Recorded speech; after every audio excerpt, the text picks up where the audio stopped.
Assalamualaikum warahmatullahi wabarakatuh. Waalaikumsalam warahmatullahi wabarakatuh. Halo adik-adik semua. Halo. Kakak mau nanya nih, bagaimana kabar kalian hari ini?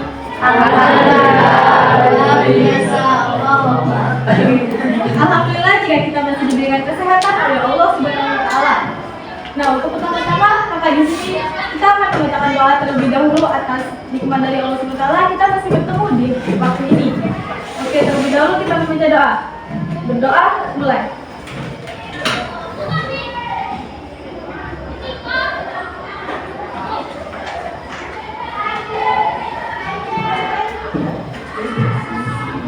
Selesai. Oke, di sini kakak bersama teman-teman kakak meminta maaf terlebih dahulu karena telah mengganggu waktu pembelajaran kalian pada siang hari ini. Oke, nah pertama-tama kakak di sini mau memperkenalkan diri kakak. Mungkin sebagian dari kalian sudah ada yang kenal sama kakak-kakak di depan. Jadi biar kita lebih akrab lagi, kita akan memperkenalkan diri. Karena ada kata pepatah yang mengatakan, tak kenal maka tak sayang. Oke, kakak kenalkan diri kakak. Perkenalkan, nama kakak Desi Sumawati, kakak berasal dari kelas 11 DKV 1 dan ini teman-teman kakak. Halo, perkenalkan nama kakak Deva Ramadhani, kakak juga berasal dari kelas 11 DKV 1. Halo semua, perkenalkan nama kakak Ella Rinda dari kelas 11 DKV 1. Halo Desi. Halo semuanya, perkenalkan nama saya Siti, saya juga berasal dari 11 DKV 1. Halo semuanya, perkenalkan nama saya Nika Alfarini dari 11 DKV 1. Nah, di sini kakak akan menjelaskan maksud dan tujuan kakak masuk ke kelas kalian. Di sini kakak akan menjelaskan mengenai materi tentang bullying atau perundungan. Kakak sebelum memasuki materi ini, kakak mau nanya kepada kalian, apakah di sini kalian sudah tahu apa itu perundungan? Tidak. Sudah sampai menjawab. Dengan malu-malu. Tahu. Ngejek kok. Oke, yang lain? Pembulian. Pembulian ya, nama lain dari perundungan. Oh. Pengertian dari perundungan itu apa? Oh, Ada yang tahu? Itu ada. Nah, mungkin sebagian dari kalian sudah ada yang tahu apa itu perundungan. Oke, jadi kakak akan jelaskan sedikit apa itu perundungan. Nah, perundungan itu merupakan perilaku yang tidak menyenangkan baik secara fisik, sosial, ataupun verbal, baik di dunia nyata maupun dunia maya. Dan perundungan dapat membuat kita merasa sakit hati, tertekan, dan merasa gugup terhadap orang lain karena yang dilakukan oleh perorangan atau kelompok. Sudah paham? Sudah. Nah, di dalam perundungan itu sendiri dibagi menjadi 5 kategori.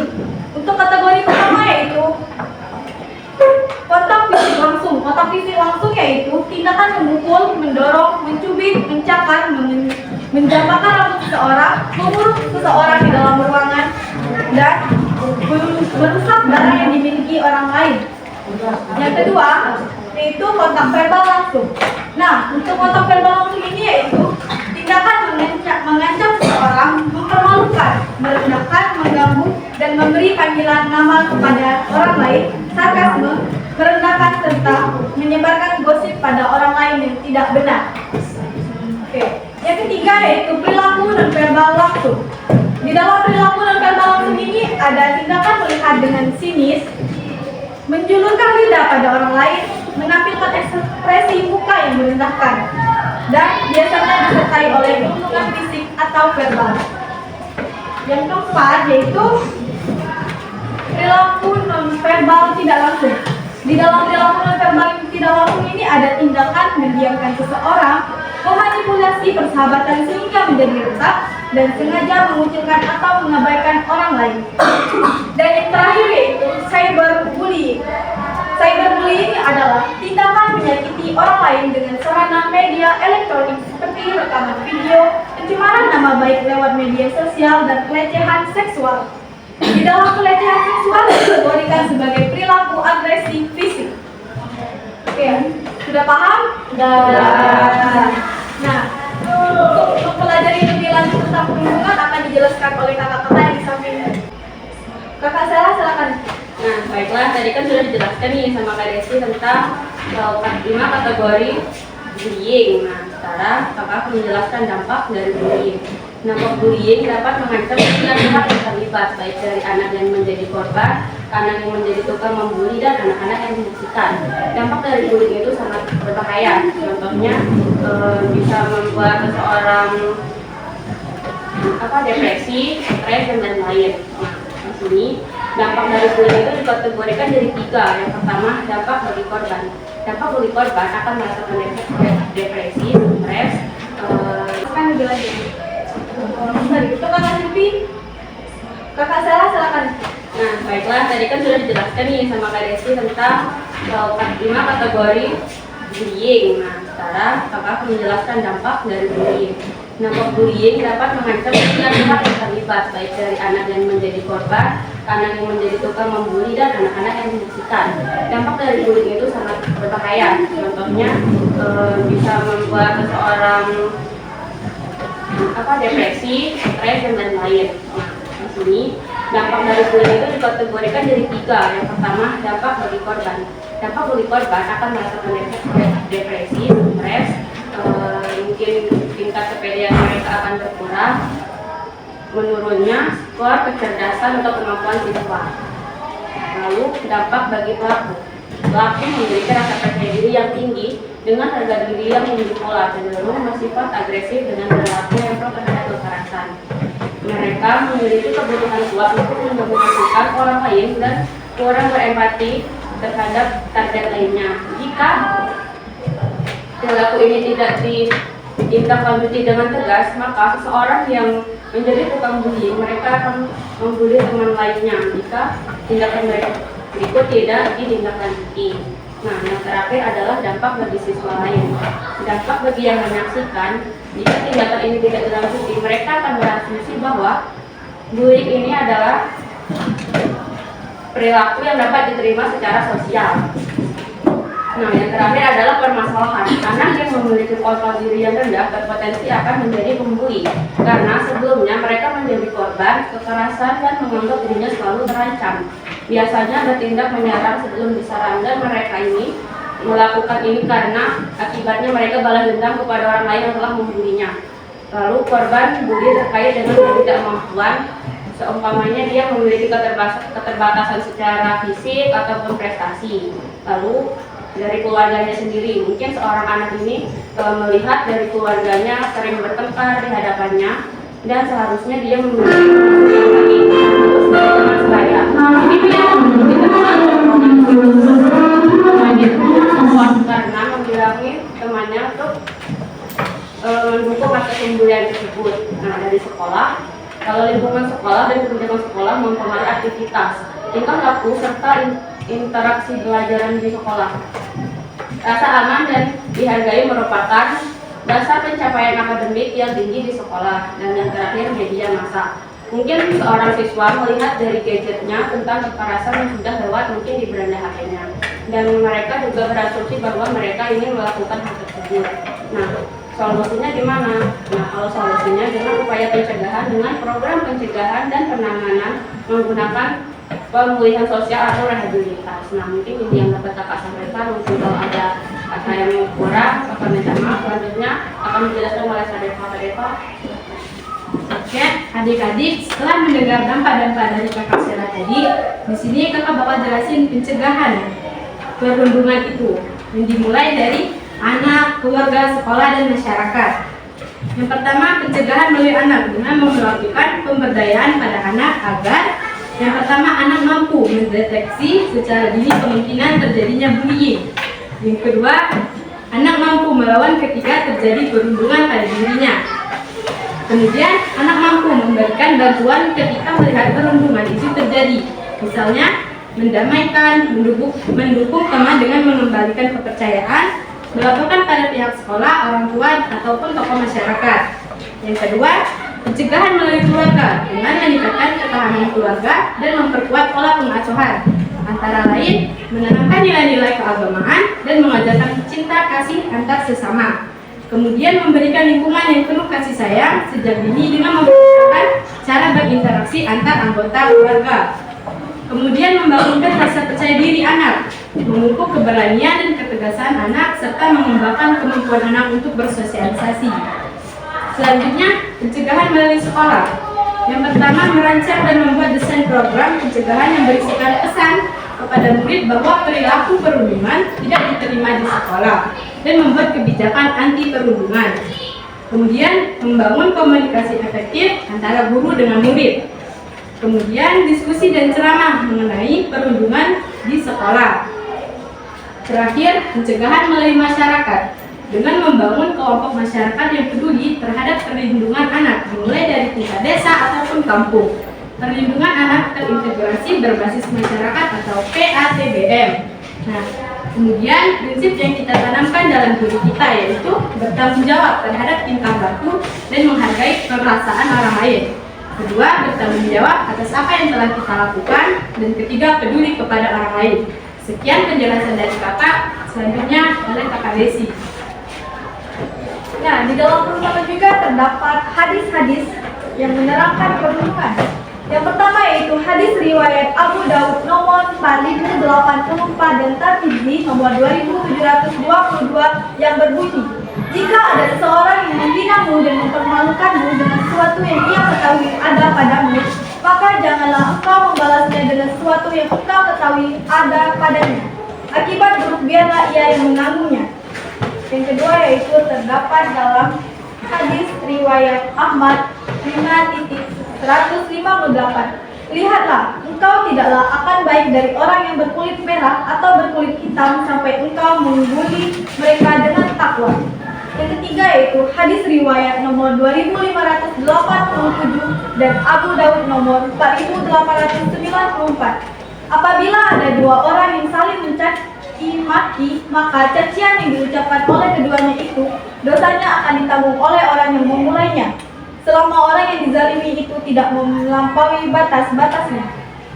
Oke, di dalam perundungan juga terdapat surat yang menerangkannya. Itu akan dijelaskan oleh Kakak Siti. Oke, surah Al-Hujurat ayat 11. Hai orang-orang yang beriman, janganlah sekumpulan orang laki-laki mencela kumpulan yang lain. Boleh jadi yang dicela itu lebih baik dari mereka. Dan jangan lupa sekumpulan perempuan mencela kumpulan lainnya. Boleh jadi yang dicela itu lebih baik. Dan janganlah suka mencela dirimu sendiri dan jangan memanggil dengan gelaran yang mengandung ejekan. Seburuk-buruk panggilan adalah panggilan yang buruk sesudah iman, dan barang siapa yang tidak bertaubat maka mereka itulah orang yang zalim. Baiklah, semangat gak? Oke, kalau kakak bilang semangat pagi, kalian jawab pagi, pagi, pagi. Luar biasa, Allahu Akbar. SMK bisa? Bisa ya? Oke, selamat, semangat pagi. Pagi, pagi, pagi, luar biasa, Allahu Akbar, SMK bisa. Beri aku satu pertanyaan. Nah, di sini tadi kalian sudah mendengar penjelasan dari kakak-kakak sebelumnya nih. Nah, di sini kakak ingin menjelaskan pasal yang terkait di perundungan. Oke, pasal 170 KUHP tentang pengeroyokan. Barang siapa dengan terang-terangan dan dengan tindakan bersama menggunakan kekerasan terhadap orang atau barang diancam dengan pidana penjara paling lama 5 tahun 6 bulan. Jadi bayangin aja, kasusnya itu pengeroyokan dan di penjara itu 5 tahun 5 bulan. Dan ada juga kasus-kasus yang lainnya, dan juga dengan pidana penjara paling lama ada juga yang 7 tahun, ada yang 9 tahun, ada juga yang 12 tahun. Untuk yang dengan pidana penjara paling lama 7 tahun itu jika ia dengan sengaja menghancurkan barang atau jika kekerasan digunakan mengakibatkan luka-luka. Misalnya pelaku tuh kalau misalnya ada botol nih, ada botol kaca, pelaku dengan sengaja menghancurkan botol itu dan sengaja juga menggores atau melemparnya ke korban. Dan itu di penjara paling lama itu 7 tahun. Kalau dengan pidana penjara paling lama 9 tahun itu jika kekerasan mengakibatkan luka berat. Misalnya luka itu luka penusukan dan di penjara selama 9 tahun. Dengan pidana penjara paling lama 12 tahun jika kekerasan mengakibatkan maut. Misalnya korbannya meninggal. Dan itu akan dipidana penjara paling lama 12 tahun. Oke, pasal 351 KUHP tentang tindak penganiayaan. Sebelumnya di sini ada yang tahu tindak penganiayaan itu apa? Yang tahu? Di taman? Ada ya? Jadi tindak penganiayaan pelaku sebenarnya dilakukan seseorang kepada orang lain dalam bentuk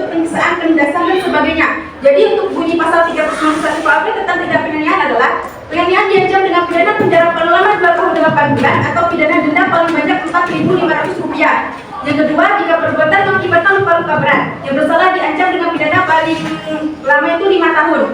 Yang ketiga, jika mengakibatkan mati, diancam dengan pidana penjara paling lama 7 tahun. 4, dengan penganiayaan disamakan sengaja merusak kesehatan.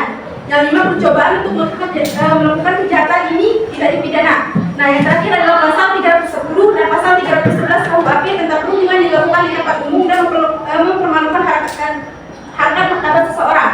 Contohnya, misalnya ada sekelompok orang berlagi di halayak ramai dan ngata-ngatain dan korban merasa malu dan juga merasa tidak nyaman. Dan itu salah satu termasuk pasal 310 dan 311 KUHP. Baiklah, sudah mendengar penjelasan dari kakak tadi, seharusnya menjadi arahan kita untuk tidak melakukan perhubungan itu. Nah, selanjutnya kita akan mendengar kesimpulan dari pertanyaan kita.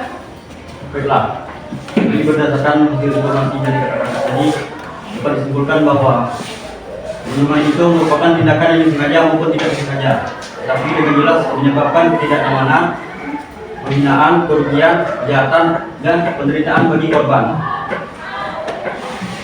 yang dapat menciptakan lingkungan yang tidak menyenangkan, di mana korban sama sekali tidak menginginkan perlakuan tersebut. Perundungan tadi dapat dikelompokkan menjadi 5 kategori. Yang pertama tadi, kontak fisik langsung, kontak verbal langsung, perilaku non verbal langsung, perilaku non verbal tidak langsung, dan yang terakhir cyberbullying. Nah, dari sini kami bersosialisasi ini untuk memberikan pengarahan kepada kalian untuk mencegah perundungan, baik dengan teman, keluarga, dan masyarakat. Nah, dari penjelasan kakak-kakak tadi, adakah ada yang ingin bertanya? Tidak, Pak. Siapa yang mau tahu? Malah bertanya dulu. Kalau mereka bertanya, kami ada sedikit.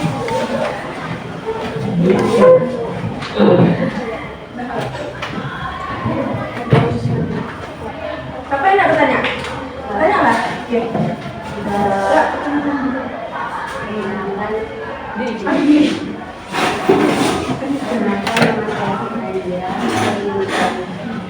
Korban dengan merasa tidak terima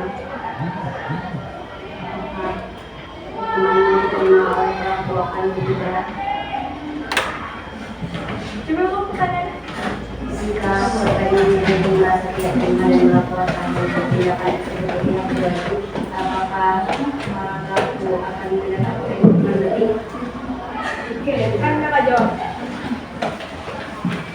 Pelaku akan mendapatkan hukuman lebih lanjut dari pihak yang berwajib jika perundungan dilakukannya itu akan melampaui batas, seperti dia membunuh seseorang itu sehingga membuat orang itu meninggal dunia. Itu akan mendapatkan pidana atau penjara paling lama 6 tahun atau 7 tahun. Jika korban yang bunuh diri, Menjawab pertanyaan tadi, kalau misalnya korbannya bunuh diri, jadi pelakunya itu lebih berat lagi hukumannya. Misalnya tadi kalau kakak tadi kan bilang kalau sampai hari korbannya mati kan 12 tahun, mungkin lebih berat dari penjara 12 tahun tadi. Ada yang tanya tidak? silakan nama saya Rita Dwi, saya ikut bertanya. Kalau tentang perundungannya kita menyedek-nyedekkan nama orang tua kan gimana?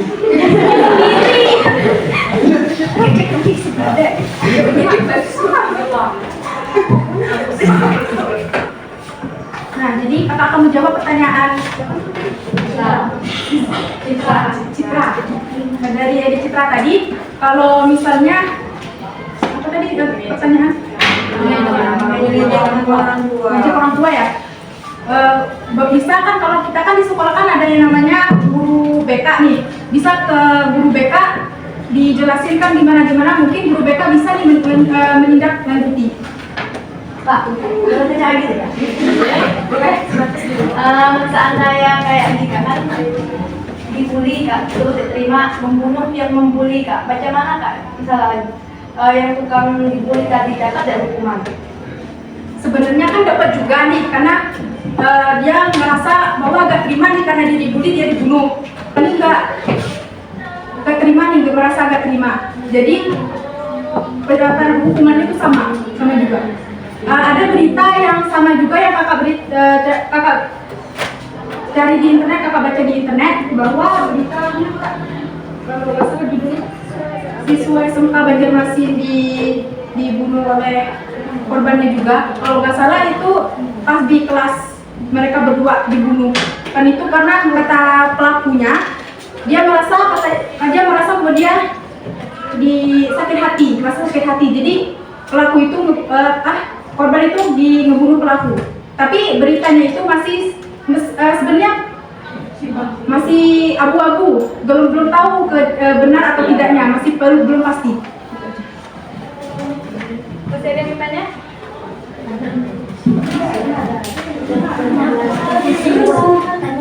Kalau tidak ada tanya, ayo yang nanya.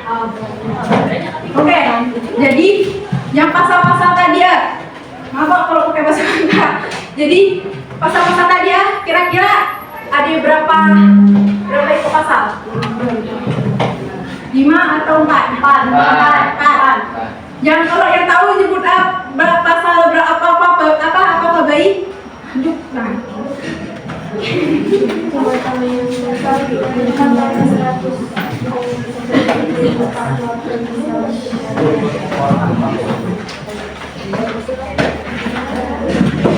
Tahu? Pasal yang pertama tadi apa? Pasal 170 KUHP tentang pengeroyokan. Pasal yang kedua tadi adalah pasal 351 tentang KUHP tentang penganiayaan. Kalau yang ketiga tadi masuk keempat tadi pasal 310 dan pasal 311 KUHP tentang perundungan yang dilakukan di tempat umum dan pemenuhan hak martabat seseorang.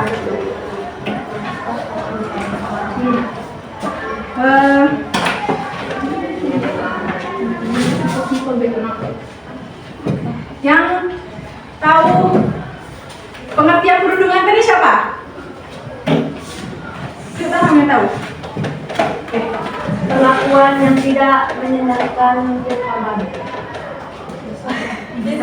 Ada yang mau melanjutkan apa yang dibilang sama tadi? Sama aku deh, Nyangkut ke nilai Kak deh.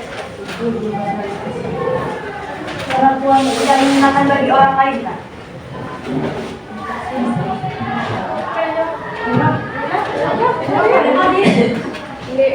Kalau bagi lain ada.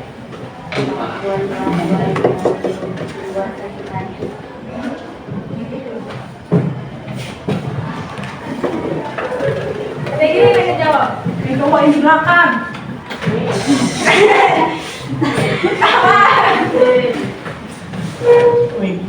Betul ada apa dek? Terus apa kami bilang dek?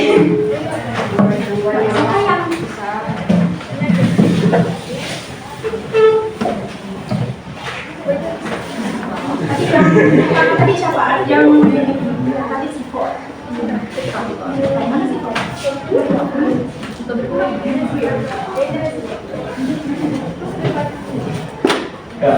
Nah, silakan. Oke.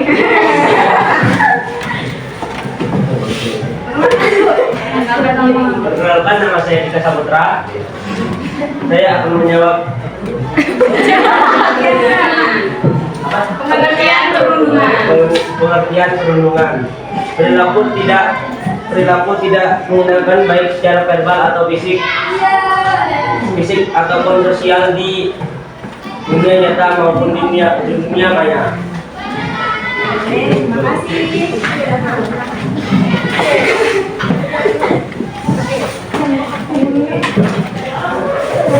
Oke, berapa untuk kita semua?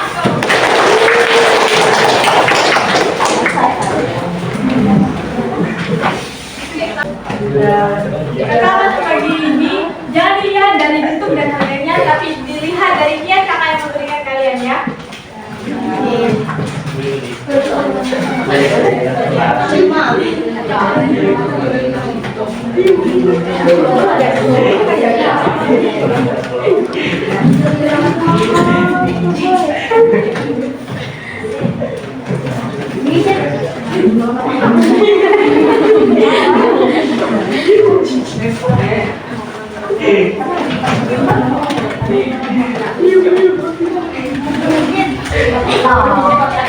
Kak, kamu lihat kak? Ben, letak menjilat langsung. Siapa? Rahman kak. Kayak kuliuran.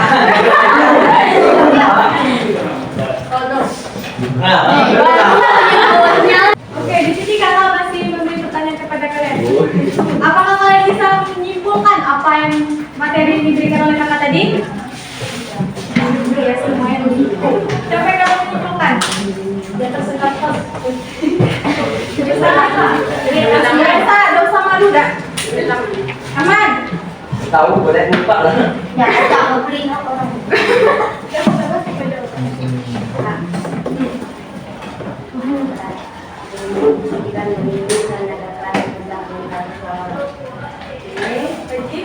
Yang lain? Oke, di sini kami berlima mempunyai slogan tentang perundungan. Hentikan perundungan dan buatlah dunia tersenyum. Baiklah, sekian sosialisasi kami. Maaf jika ada kata-kata yang menyinggung kalian dan maaf jika kami mengganggu waktu belajar kalian dan terima kasih atas perhatian kalian semua. Baiklah, kami tutup. Wassalamualaikum warahmatullahi wabarakatuh. Waalaikumsalam warahmatullahi wabarakatuh.